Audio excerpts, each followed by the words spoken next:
भारताचा स्वातंत्र्य दिन आज देशभर साजरा करण्यात आला। जळगाव येथील जिल्हाधिकारी कार्यालयाच्या आवारात पालकमंत्री गुलाबराव पाटील यांच्या हस्ते सकाळी 9:05 ध्वजारोहण संपन्न झाले।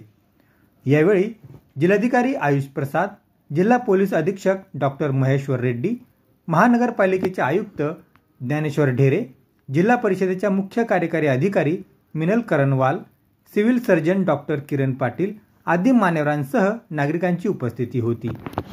संदीपाल वानखेडे, जनसंवाद न्यूज, जळगाव।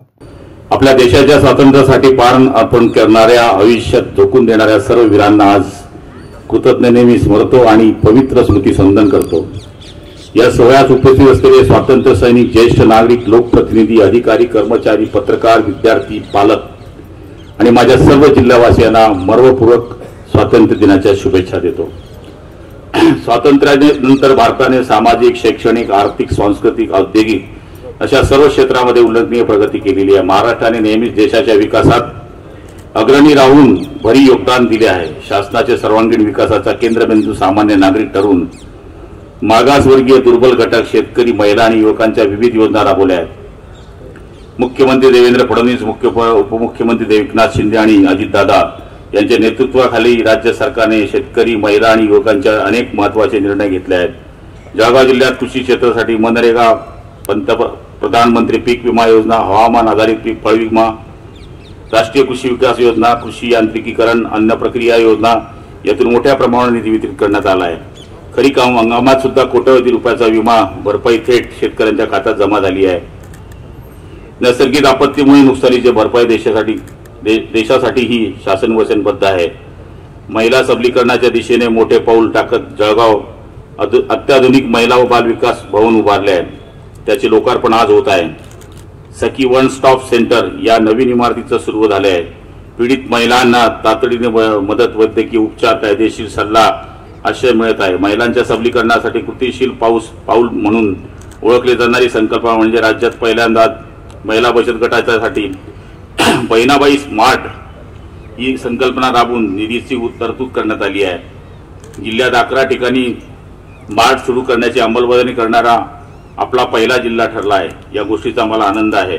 जिल्ह्यातील 31,000 महिला बचत गट असून त्यातून 4 ते 30 कोटी रुपयाचे कर्ज वितरित करण्यात आले। यावर्षी लक्ष्य 1,000 कोटी रुपयाचे आहे। त्यातील 200 कोटी रुपयाचे सुद्धा कर्ज वितरण करण्यात आले आहे।